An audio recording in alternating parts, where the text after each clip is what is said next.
Greetings. Is this on?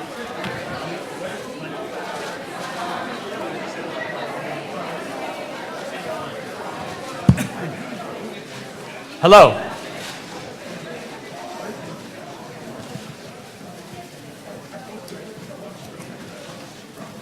Welcome back if you were with us this morning, or welcome if you've just joined the conference. We have over lunch a panel I'm very proud to be a part of, though I won't be its featured speaker by any means. Our title is Emerging Voices, a Conversation with the Next Generation. We have both the current generation, that is one of the most eminent leaders in the human rights field in the country, or indeed in the world, and Mike Posner, who co-directs the Center on Business and Human Rights just down the street at the Stern School of Business, and of course is known to many of you based on his really path-breakingly important career over decades now in the field of human rights. And we have with us three graduates of the law school. Andrea Gittleman, the class of 2009, who's now program manager of the Simon Skjodt Center for the Prevention of Genocide at the United States Holocaust Memorial Museum. Beatrice Lindstrom, class of 2010, and now a staff attorney at the Institute for Justice and Democracy in Haiti. And Tafadzwa Pasipanodia, class of 2008, and an associate at Foley Hoag. These three are indeed part of the new generation of leaders.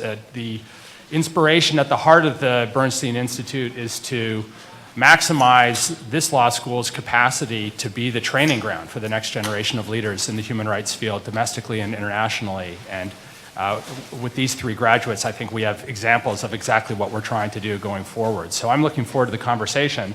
And in order to enable that to happen, I will turn things over to Mike, who will sort of moderate this and pose questions to our three guests to explore work they're doing now and what they see going forward. Mike. Thank you, Trevor. It's a pleasure to be here. Just a couple, I'm really a traffic cop for this discussion, so I'm going to just say two words at the beginning, two sentences at the beginning. One is that it's a real privilege and a pleasure to be part of this inaugural event for the Robert Bernstein Center for Human Rights. I've had the real pleasure and really honor of knowing Bob for a long time, really my whole professional career. And there are few, if any, people who've been as much of an inspiration to me and who've made more of a difference in the world. So, Bob, just congratulations for all you've done, all you keep doing. You keep us all young and you keep us all moving forward on this very important path. And it's also the merger of Bob Bernstein and NYU is also, it's a marriage made in heaven. This is the school, more than any other, I think, that has for many decades been a leader in producing some of the best human rights and public interest lawyers in the country. Lots of people have lots of negative things to say about lawyers. Lawyers complicate life. They make things more difficult. All of that, of course, is true, but it's also true that lawyers can do a hell of a lot of good. And NYU for generations has been through Ruth Tilden, through Hayes, and a whole range of other things, has been a leader in the public interest space. And today we're here, this session, this hour, really to celebrate the ongoing tradition, which is represented by three fantastic recent graduates. And so I'm really going to try to get each of them to say a little bit about what they're doing. I want to start, if I can, with Andrea Gittleman, who's a program manager at the Center for Prevention of Genocide at the Holocaust Museum. Andrea, all three of these speakers, or these three panelists, have an incredible career, even though they haven't been out of school all that long. She worked with Physicians for Human Rights, doing advocacy, legal advocacy for that great organization. She was an Arthur Helton Human Rights Fellow working with the Burmese Lawyers Council on the Thai-Burmese border. And she worked here at the NYU Immigration Clinic. She was a Peace Corps volunteer. The list goes on and on. I'm not going to list all the things she's done in a very short time.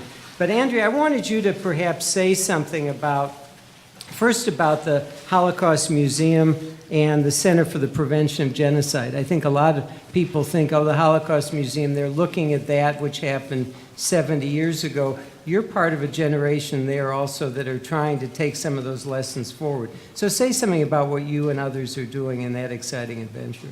Of course. Well, thank you for the invitation to join you here today, and thank you for the very kind introduction. I feel very honored to be a part of this conference and this new partnership. So as you mentioned, you're exactly right. The Holocaust Museum is often known for being a very important and essential memorial to some of the worst things that have happened yet decades ago. And I'm very fortunate to be part of the Simon Skjodt Center for the Prevention of Genocide, which takes those important lessons that were learned from some of the world's worst crimes and brings them to policymakers today. So one of our goals is to make sure that all of the lessons, all of the information that existed around the Holocaust can inform our foreign policy decision-making today. One of our main goals is making sure that the United States government and other governments have the proper architecture, the structures, the institutions, so that they can appropriately respond to atrocities before they emerge. We are hoping to amplify this space of prevention in addition to crisis response. We think it's the lessons of the Holocaust that make it imperative that our policymakers respond earlier and more proactively in order to keep these crimes from happening in the future. And so we do this in a number of ways. We often look at countries at risk where we see some worrisome early warning signs, and we try to reach out and make sure policymakers are aware of that information and can construct responses to address those underlying early warning signs. We also look at what we call counter speech, so kind of watching dangerous speech that might lead to violence against certain groups, and making sure that governments, donors, civil society organizations are properly equipped to really respond to those kinds of threats and make sure that people are less receptive to hateful speech and other triggers that might incite group-targeted violence. We also look at kind of the failures of past decision-making, looking at examples from Rwanda, from Srebrenica, where the international community failed to prevent civilians. We bring together people who were involved in those decisions to kind of see who knew what when, what went wrong, so that we can discern some lessons and some examples to make sure that those kinds of failures don't exist in the future. And this work exists, quite sadly, across the globe. I recently was in Burma, Myanmar, looking at problematic early warning signs there, particularly with the Rohingya community. We're also very concerned about Syria and Iraq and Central African Republic and Sudan and South Sudan, and the list goes on. So there is a tremendous amount of work that can be done today, and I feel like it's very fortunate to be able to work in an institution that can blend the lessons from the past with policymaking today. Great. You mentioned in the last sentence the Rohingya in Burma. Give us a little flavor of what you saw when you were there. This is a big year for Burma. There's an election going on. It's a country in transition. This is a group that's really in a very precarious state. Just give us a little flavor of what you saw and what are you doing about it. Of course. And also, thank you for your leadership on this issue as well. I think the U.S. government has been highlighting the situation of the Rohingya for quite some time.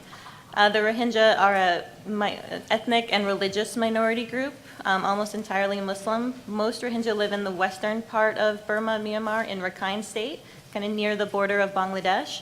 And for decades, really centuries, really, they have experienced state-led persecution from the top and also from the local authorities that they see every day.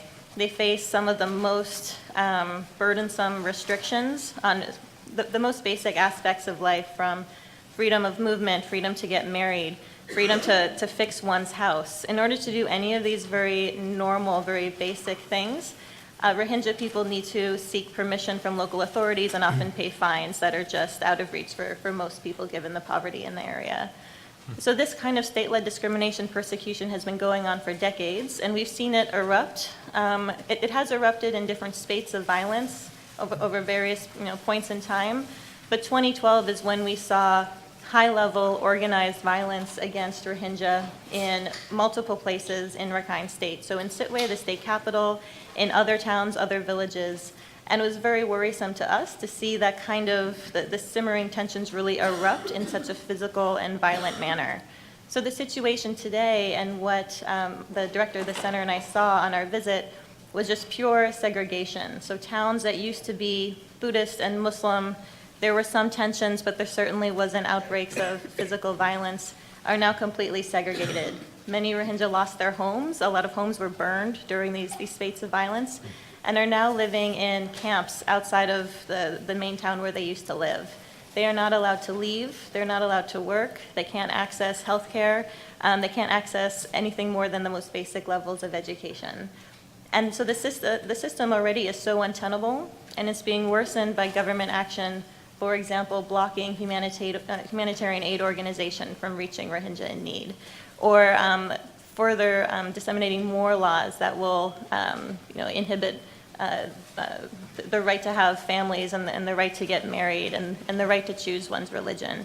So we're seeing this worrisome proliferation of discriminatory practices and laws when really a country that is in this really important political moment transitioning towards democracy really needs to be moving away from that and having a more inclusive society for all. We're seeing one track, some political improvements, and at the same time really worsening, deepening discrimination against the Rohingya community.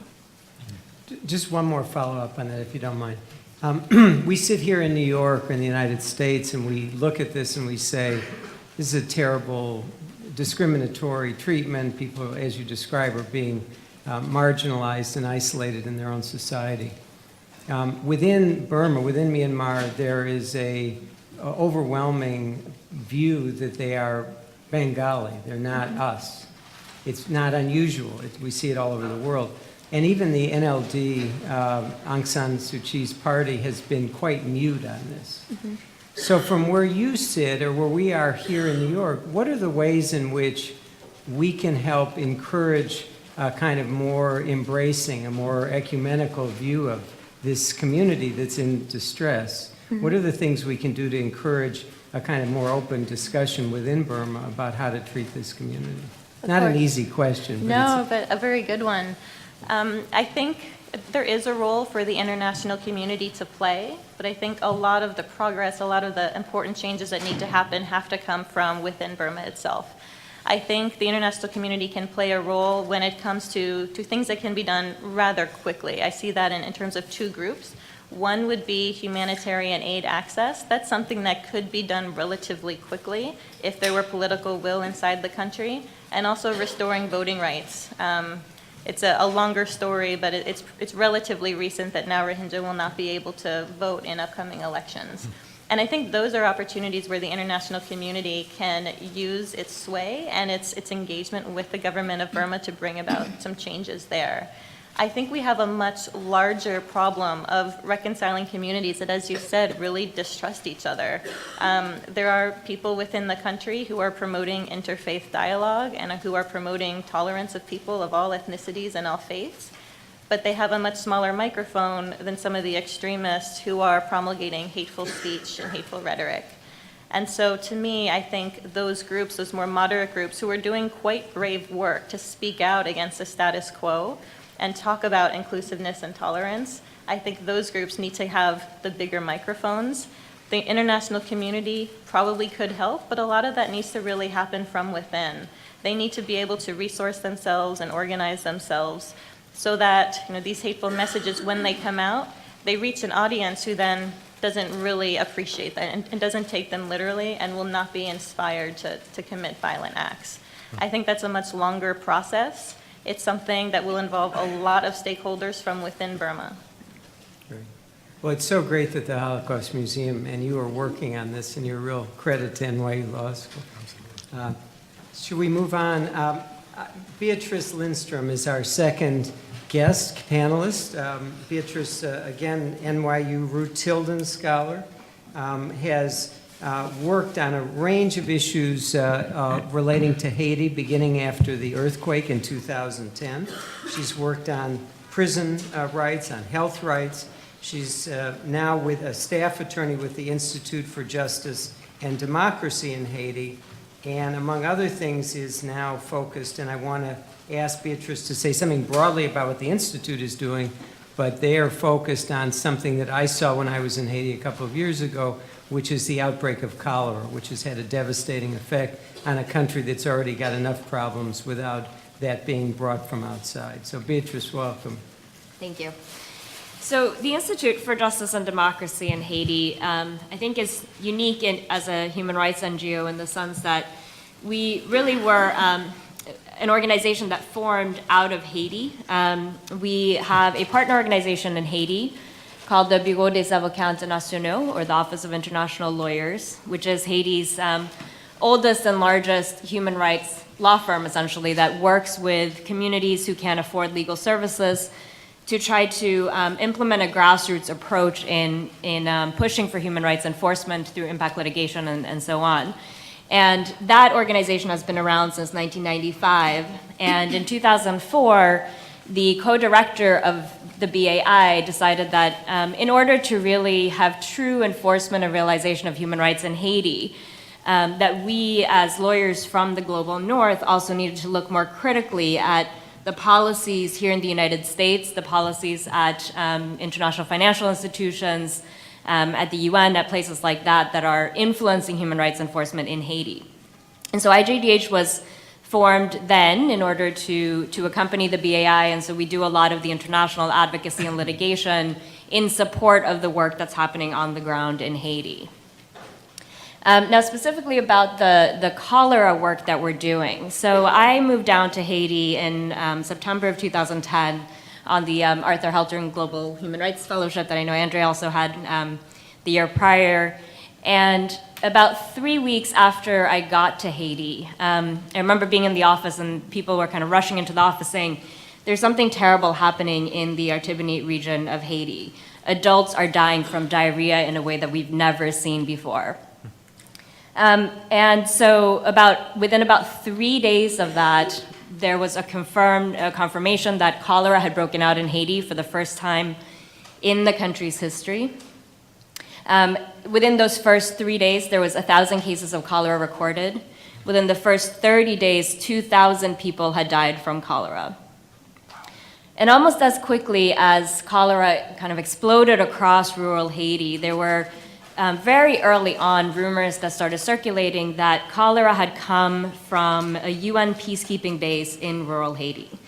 And so journalists were deployed to look into this, and they documented that there were pipes on this base that were basically directing the sewage from their toilets directly into a tributary that ran adjacent to the base.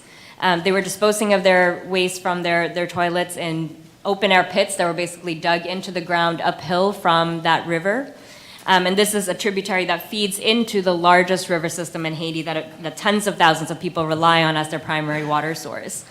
And the soldiers that had just arrived from Nepal, a country where cholera is endemic, they had gotten there about a week before cholera broke out, and so there was basically a lot of evidence really early on suggesting that this is where cholera had come from. There has since been dozens of genetic studies that have looked at the strain and concluded that the strain of cholera in Haiti is the same as the strain in Nepal, and really it's pretty conclusively understood now that that is how cholera got to Haiti. We, as a legal organization, I think for the first 6 months or so, didn't necessarily think of cholera as a legal problem. Given that the evidence was so strong and that the evidence was pointing to the United Nations of all organizations, kind of assumed that the organization would come forward, do an investigation, do whatever they needed to do to make the situation right. Sadly, that's still not something we've seen to date, about 4.5 years later. And so we've been heavily involved since about 2011 in working with communities in Haiti impacted by cholera to pursue legal claims on their behalf, to file a lawsuit in US courts, and to do advocacy around that. And I'm happy to talk more about that, but I want to. Let me just say a word about the scope. I saw a statistic that there are 11,000, is that possible, cases now? And the cases are rising? So the official statistics are that the number of people who have been sickened by cholera and have reached hospitals is now 720,000 people. Over 9,000 people have been killed by cholera, so that's on par with the death toll from Ebola, in this recent epidemic, but across the entire world. And so, yeah, it's really tremendous. Do you have a, can I ask a question?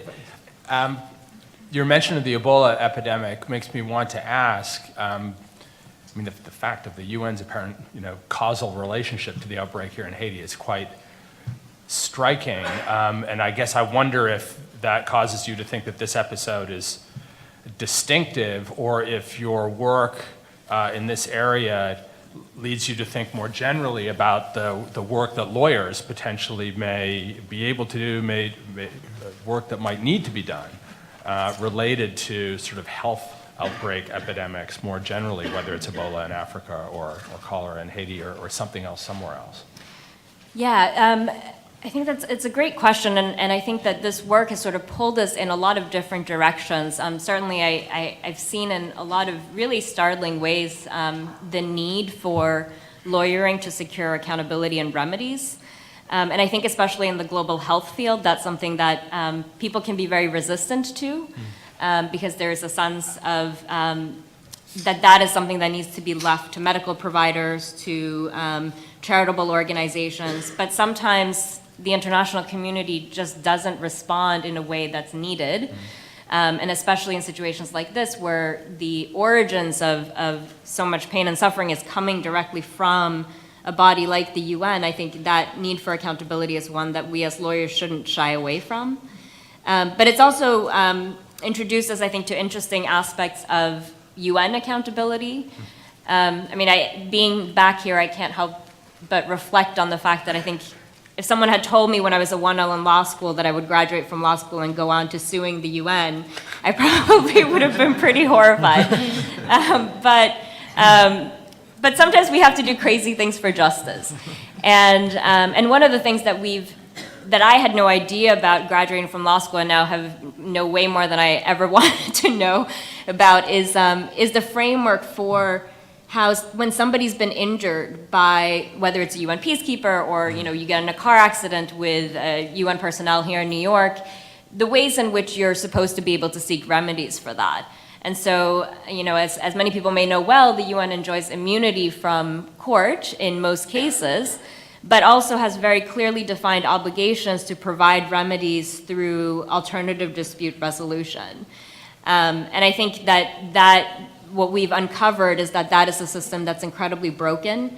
It's one that only works if the UN wants it to work. And so we ended up filing claims on behalf of 5,000 victims of cholera through the UN's claim system, and sought water and sanitation infrastructure, compensation for victims, and an acceptance of responsibility. And we waited about 15 months to hear back anything from the UN, and when we finally did, they dismissed the claims in 2 lines, where they said that the claims were not receivable because they involved a review of policy or politics. And so we sort of had to become specialists in this area of law that was not at all something that we had focused on previously. But I think through that, we've also been able to engage a broader solidarity movement, especially in the global south among countries that where communities are trying to enforce their rights, not only against their own states, but against non-state actors, international organizations, et cetera. And so that's been really incredible to get to be a part of that movement. Can you say something about this notion of remedy? We think a lot down the street about what we call a governance gap. So you're in Haiti. Do you think at all about using the Haitian legal system as a remedy? And if not, you filed a lawsuit in New York, so clearly that's an alternative. Give us a little flavor of what went into that thinking, and where do you stand with that now? Yeah, so I guess that process of thinking through it actually begins, back in 2011 when we were trying to figure out. So the UN has this agreement with the Haitian government that says that third-party claims for personal injury, illness, or death shall be settled by a standing claims commission. So the first thing we did as lawyers was to say, okay, well, so there is a forum where we can go, except it turned out that there is no claims commission that's ever been established in Haiti. And in fact, this is a term that's a part of every status of forces agreement that the UN signs with host countries when they deploy forces. But there has never been a standing claims commission anywhere in the world, despite 32 agreements saying that this is what has to happen. And so my reaction to that coming out of law school, I thought that my contribution to BAI and IJDH was going to be to turn over this 40-page memo that was going to spell out all the reasons why we could not use the legal systems to seek remedies for victims. And before I had time to finish the memo, I had a conversation with Mario Joseph, who's the lawyer that we work with in Haiti, and with Ira Kurzban, who Mike Posner knows well. And they've been doing social justice work for a lot longer than I have, obviously, and they sat me down and they said, you know, sometimes the gravest injustices in the world are not going to have clear legal solutions, but that doesn't mean that the answer can just be, we can't. And so I kind of sheepishly went back to the office and dragged my memo into the trash can and started over. And we decided that, you know, what we had to do was just treat this like a legal process. It was clear on paper that this was supposed to happen, and even if there wasn't actually a process for it, we just had to try to litigate for one. So we filed the claims with the UN Office of Legal Affairs, along with what I think was a fairly robust legal brief as to why they had to respond to it. When the claims were rejected, I think in some ways that also opened up new doors for us to go before national courts. And so our argument now before national court is to say that, yes, the UN may have immunity, but that same agreement that grants them immunity also obligates them to provide out-of-court settlement. And when they've breached that obligation, they can't seek selective enforcement of the treaty and just say, well, we still get to be entitled to immunity and there's nothing you can do about it. And so we were, of course, evaluating, the first thing we were thinking was, well, can we take this to Haitian courts? In the other work that we do, including prosecuting Baby Doc Duvalier, working with political prisoners, et cetera, we were feeling that under the current administration, we weren't confident that we would get a fair trial, especially given the highly kind of politicized nature of this. And also understanding the broader advocacy landscape, the fact that ultimately the people who get to decide whether Haitians have access to a remedy are the P5, including the United States. And so the advocacy opportunities that it would open up by having a lawsuit here in the US was part of the reason for why we decided to go that route. And so we're now in the Second Circuit, and we'll be submitting our briefs in the next couple of weeks, and hopefully, I think that this process will likely play out for the next year or so. Oh, really interesting. We think about globalization in the context of economic globalization, role of companies and so forth, but we're also now, you're looking at what does globalization mean in the humanitarian, peacekeeping, international organization space. So many places the UN is doing what governments can or shouldn't or don't want to do, but they have some responsibilities to do it right. It's really fantastic.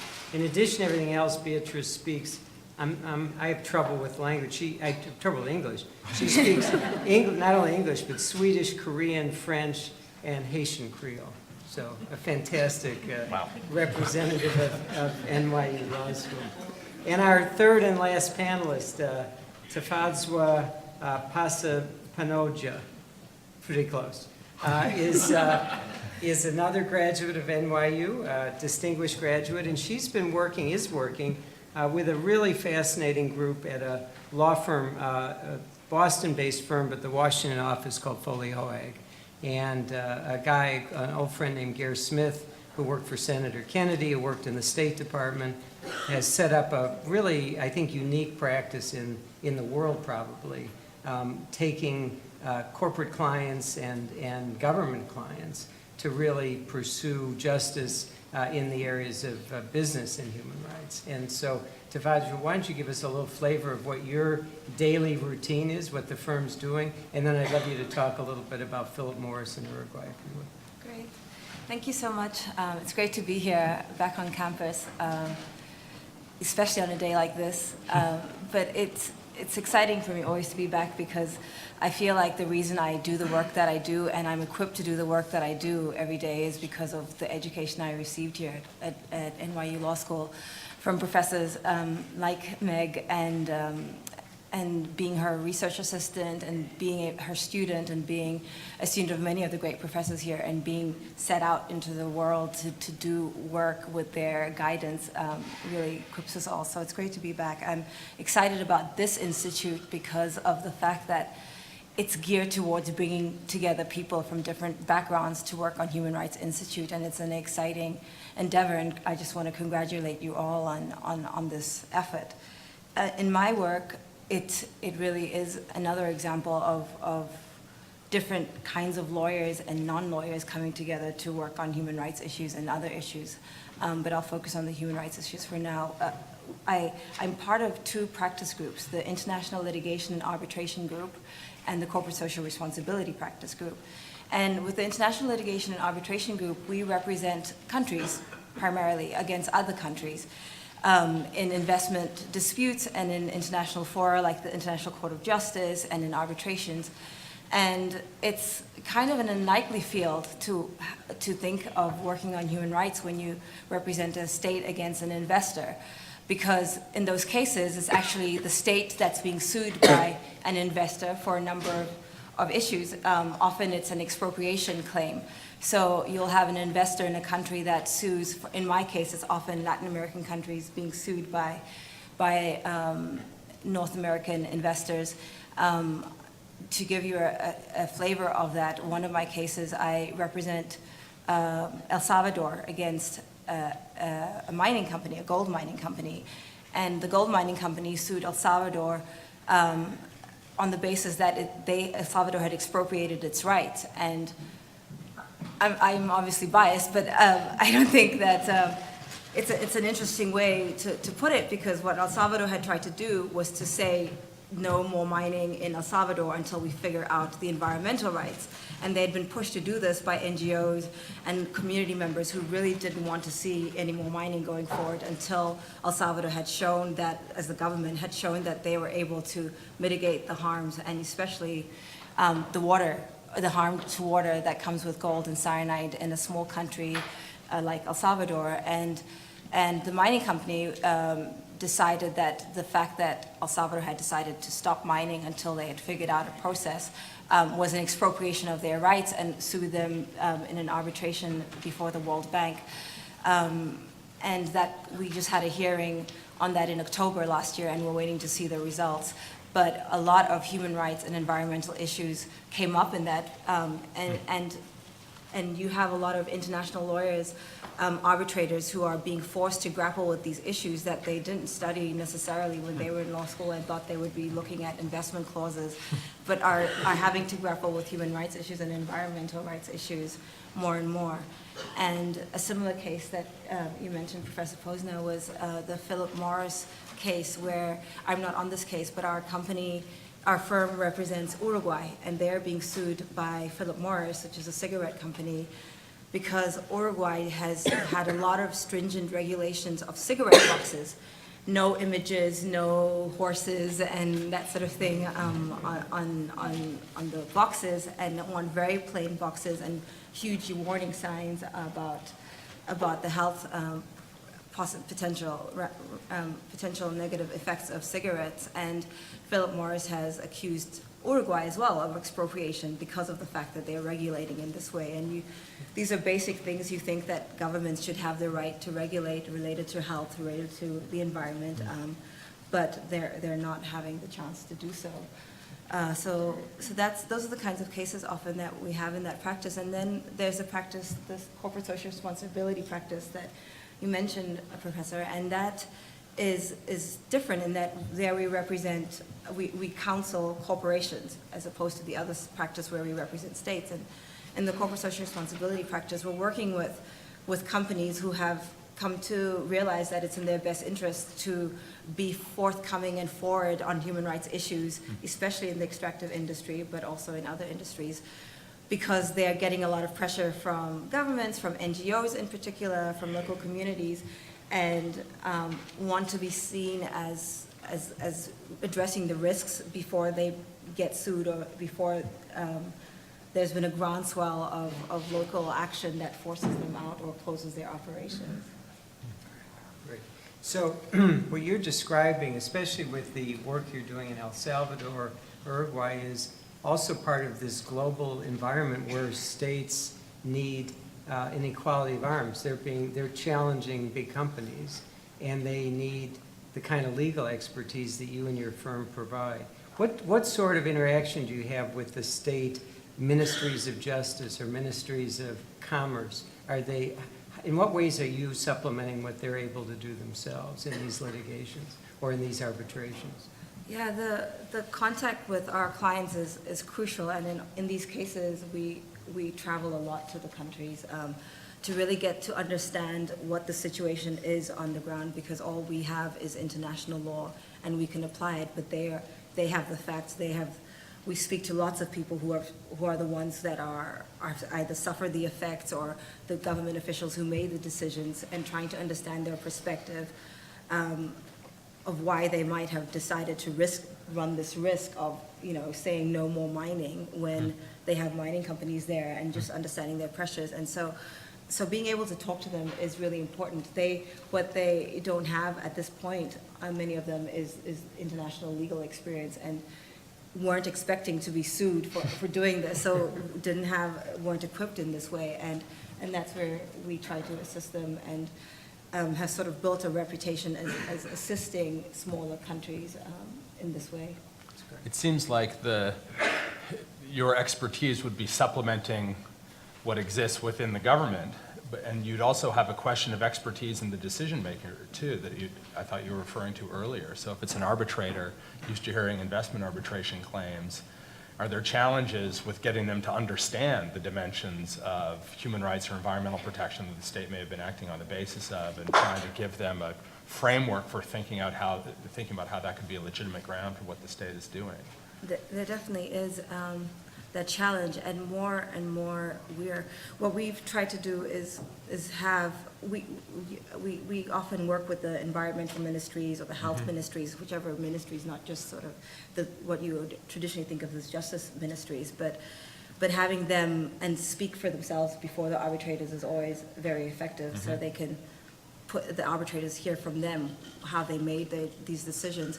But the investment arbitration society is being pushed by NGOs to sort of be more transparent and allow them in, so that even in a case that's supposed to be just El Salvador versus a mining company, NGOs are requesting, we don't call them amicus briefs, but they're similar to that, third-party interested parties submitting their briefs and giving this perspective of NGOs or of local community, of the human rights impact that the investors have had. So there's been a lot of pressure to open up so that arbitrators can start to understand the issues at stake. You mentioned Meg Satterthwaite, who runs the great human rights clinic here. Can you reflect on something that you took away from that experience at the clinic here that's been useful to you as you go out into this brave new world that you're a part of?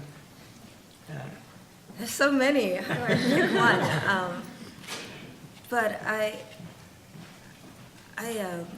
think what was great about the clinic was that we were put into we were in the classroom and learned from books and from Meg and Smita, the two professors of the clinic, their experiences. But then what was really great is that they set us out to talk to people in other countries, in the communities that we were supposed to be helping, as opposed to trying to do it all from these wonderful halls of NYU. And so in my case, I worked on a caste discrimination matter with Professor Smita Narula, and we went to India and we went to Nepal, and we talked to people who were in the lowest castes and understood, and we talked to people, lawyers who were in India and Nepal, who were trying to make a difference. And I think that lesson of human rights not being something where people who are privileged sort of see there's a problem and try to resolve it, but try to talk directly with people who are most affected, and NYU supporting students being able to go, and obviously not expensive, but I think it's crucial to being able to understand the cases and try to make a difference. Great. So we just have a few minutes, but I want to be sure that people in the audience have a chance to chime in here. Questions, comments, please. And please stand and identify yourselves. I'm Ricky Plummer, a labor lawyer for the years, labor rights work there. I was curious about the draft of the TPP that just got leaked by WikiLeaks, and the provisions about being able to sue governments over lost potential profits. And if your thoughts about that, and in particular, I don't know anything about the hierarchy of international law, but are there conventions that governments have signed on to that might supersede those provisions if they are undermining their ability to enforce labor standards or other kinds of internationally recognized standards?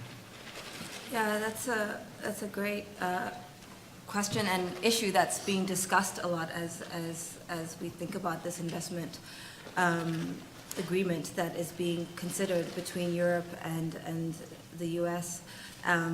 Basically to encourage investment between the two.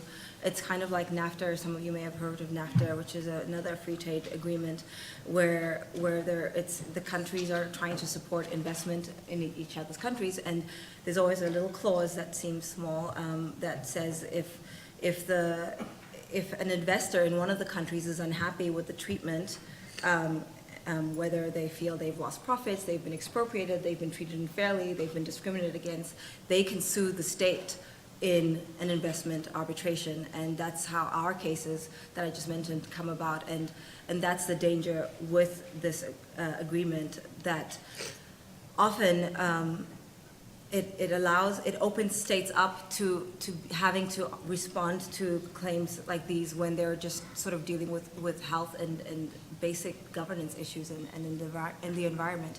And yes, other conventions that the states have signed on are important, but it's a real challenge to encourage the arbitrators to look at those kinds of international law sources. And it really, we encourage them, and often they do look at it, the international law, but there's a new body of law called investor state law, which never existed before, but it's a little body of law which picks, in many cases, the most important laws, and there's no requirement for an arbitrator to look at what other arbitrators decided in deciding a case, but often they do. And the fact that 3 arbitrators might have decided that, despite an environmental convention that El Salvador is part of, the fact that they took away the opportunity for a mining company to mine gold that's irrelevant or is insufficient, and it's still a harm to the investor, and so there's still a need to compensate. If there is such a decision like that, it can influence the rest of the decisions that come up, and for sure, with the new agreement that's being considered, this body of law will be applied, and so it's something that has been in debate a lot by the different states, and in Europe there's a lot of resistance to the agreement because of the investment dispute clause. Interesting juxtaposition. In Kiobel and other U.S. cases, companies are trying to restrict the use of the courts. But here's the flip side. They're trying to expand the use of the courts vis-a-vis developing countries. I'm also struck by how across all 3 of the areas of work that our graduates are working in, this is a new form of advocacy, or a set of new forms of advocacy, right? So whether it's on thinking especially about corporate social responsibility, it's certainly a space of advocacy, but not by means, I take it, of sort of conventional legal argumentation, but of translating human right imperatives into things that seem to make sense from a business strategy point of view. Or if it's with respect to highlighting the plight of Muslim minority in Myanmar, it's unlikely to be by litigation. It's going to be by documentation and pressure brought to bear on international actors, including the United States, to make concern for that group more centrally a part of their decision-making with respect to policy setting. Or good grief, with addressing the United Nations now not as sort of an organization to which one might appeal for aid, but that one has to sort of turn around and understand what's an accountability mechanism there. Each of these, strikes me, sort of rather powerfully illustrates that the next generation and the generation after that of leadership in human rights is going to entail not just excellence in the craft of lawyering as we've come to know it over the last several decades, but a whole new set of skills and a whole new set of fora. And I'm just really excited by the work that each of the 3 of you are doing in that respect. I think it's a great way to end this panel. It's very easy to read the newspaper every day and be a little bit depressed or concerned about the state of our world. But if you look across this panel, this is the future, and I think we have a very bright future ahead of us with people like this leading the way. Hear, So hear. thank you all. Hear, hear. Thank you.